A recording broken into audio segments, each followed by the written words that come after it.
PTI की क़यादत का मौक़िफ़ है ना। मैं कह रहा हूँ जो जेल में बैठा शख्स है वो बयान ये देता है कि भाई आप रूल ऑफ लॉ के लिए तहरीक चलाएं। ये पीटीआई के लोग हैं जो उसको रहाई की तहरीक बनाना चाहते हैं, वो तो रूल ऑफ लॉ की तहरीक कहता है। अब इनमें इख्तलाफ भी है, ज़ाहिर है 2-3 ग्रुप हैं। एक जो है वो सियासी मुज़ाकरात का भी कायल है बीच में, एक है कहता है जी थानू की। बरलास साहब हमारे साथ मौजूद हैं। बरलास साहब बताएं, बहुत बातें हुई कि एहतजाजी तहरीक चलाएंगे, 90 दिन की चलाएंगे, 90 दिन से फिर बात सामने आ गई 5 तारीख को अपनी पीक पर होगी, मगर हो क्या रहा है? मुझे तो कुछ दिखाई नहीं दे रहा, शहर इक़्तिदार में भी कुछ दिखाई नहीं दे रहा, कहीं पर जोश और जज्बा भी नहीं नजर आ रहा। हो क्या रहा है?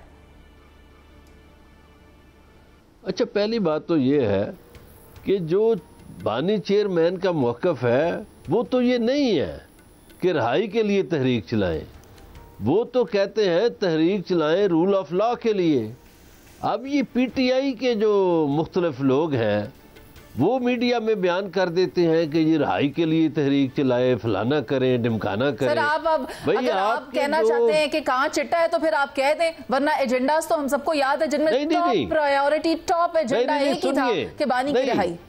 जो नहीं, देखिए ये पीटीआई की क़यादत का मौक़िफ़ है ना। मैं कह रहा हूँ जो जेल में बैठा शख्स है वो बयान ये देता है कि भाई आप रूल ऑफ लॉ के लिए तहरीक चलाएं।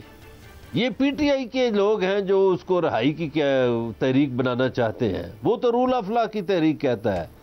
अब इनमें इख्तलाफ भी है, ज़ाहिर है 2-3 ग्रुप हैं।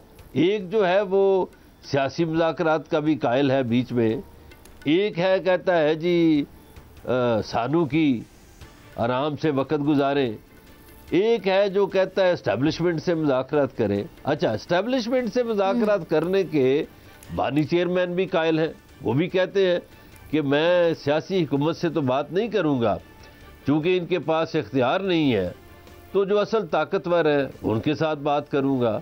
और मेरी इत्तलात है, ऐसा नहीं है कि बातचीत के कोई दरवाजे बंद हुए हैं, बिल्कुल बातचीत हो रही है, इन दिनों में भी हो रही है।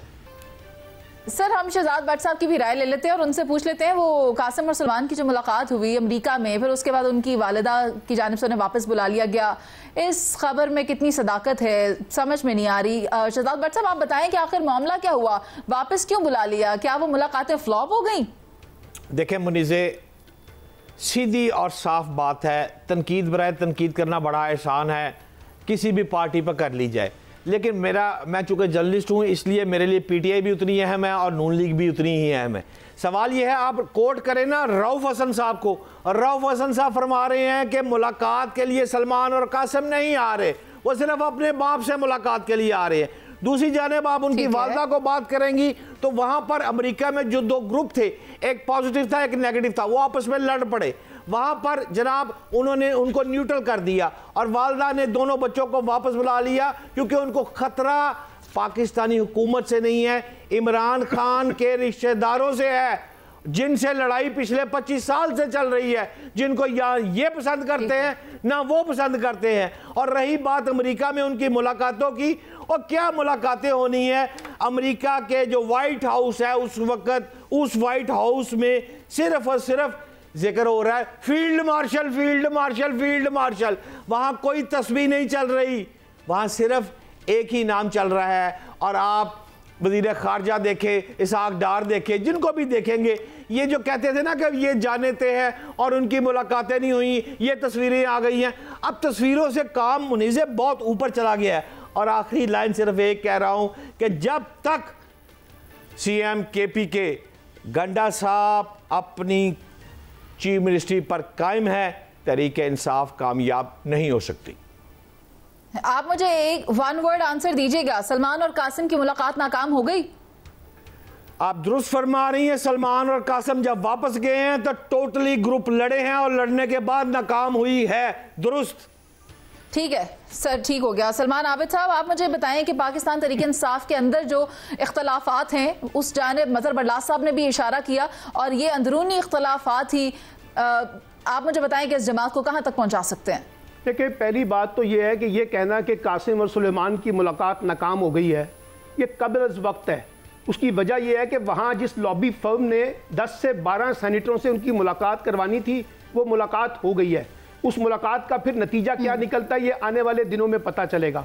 दूसरी बात है जो आपने पूछी है, इसमें कोई शक नहीं है कि पीटीआई के अंदर अंदरूनी इख्तलाफात बहुत ज़्यादा हैं और इन्हीं इख्तलाफात की वजह से पीटीआई वो 5 अगस्त का सियासी माहौल पैदा नहीं कर पा रही है। एक बात अभी आपने पूछा कि इमरान खान की रिहाई का उनका बुनियादी एजेंडा है। मैंने पहले भी आपके प्रोग्राम में कहा था कि 4 पॉइंट एजेंडा बानी पीटीआई दे चुके हैं और पहला उसका नुक्ता यह है कि जनाब जो 9 मई है उसकी अदालती तहकीकात के लिए कमीशन बनाया जाए। दूसरा नुक्ता यह है कि 8 फरवरी के इंतखाबात का ऑडिट करवाया जाए या नए इंतखाबात की तरफ जाया जाए। और तीसरा उसका नुक्ता यह था कि जनाब 26वीं तरमीम को वापस लिया जाए। और चौथा नुक्ता यह था कि बानी पीटीआई समेत जिन लोगों के खिलाफ मुकदमात हैं उनको खत्म किया जाए। तो इसलिए ये 4 नुकात बड़े वाज़ेह तौर पे बानी पीटीआई दे चुके हैं। हम बिला वजह उसको बार बार कहते हैं कि शायद वो अपनी रिहाई चाहते हैं। अगर वो सिर्फ अपनी रिहाई चाहते तो इन 2 बरसों के अंदर कई मौके ऐसे आए थे जहां वो सियासी डील करके बाहर आ सकते थे। तो इसलिए अब तहरीक चलाना जो है वो पीटीआई की मौजूदा क़यादत जो है उसकी नाकामी है कि जो माहौल उनको बनाना चाहिए था सियासी माहौल, वो अभी तक पीटीआई की क़यादत बनाने में नाकाम रही है और उसका कोई हमें रिफ्लेक्शन नजर नहीं आ रहा। और अगर इसी तरह से ये माहौल रहा तो पीटीआई 5 अगस्त के अंदर भी कोई बड़ा सियासी शो नहीं कर सकेगी। उसकी वजह उनके बाहमी इख्तलाफात और अंदरूनी लड़ाइयां हैं जो पार्टी के अंदर बहुत गालिब हो चुकी हैं। बानी पीटीआई कह चुके हैं कि सब लोग अपने इख्तलाफात भूलकर 5 अगस्त की तहरीक की तरफ तवज्जो दें, लेकिन उसके बावजूद आप देख रहे हैं कि तनाज़ात जो है वो बहुत बढ़ रहे हैं। सर वन वर्ड आंसर चाहिए। बानी तहरीक इंसाफ एनआरओ मांग रहे हैं? अगर बानी पीटीआई एनआरओ मांग रहे होते तो ये हुकूमत सबसे ज्यादा आगे बढ़ के एनआरओ देने के लिए तैयार होती। ठीक है सायरा बानो साहिबा, आप बताएं, एक तरफ रात गए अदालतें भी देखने में आ रही हैं, फिर केसेस हैं, नाअहली हैं, चल क्या रहा है? क्या चल रहा है आपके सामने ही है, पूरा सिस्टम ही उल्टा चल रहा है। ये 26वीं तरमीम, ये गैर आईनी और आईनी अदालतें और ये सारा कुछ सब कुछ आपके सामने ही तो है। और अभी वो कहते हैं ना मजहर बरला साहब ने और सलमान आबिद साहब ने वो जो एक जितने नुक्ते पेश किए, बात तो वही है। अब ये लोग जो उसमें मोमेंटम पैदा नहीं कर सके तो ये इनकी नाकामी और नाअहली है। बाकी जो हुकूमत वो कर रही है और फिर आपने उससे पहले एनआरओ और डील और ये सारी बातें की। अब देखते हैं इस खींचातानी में ये कहाँ क्या होता है।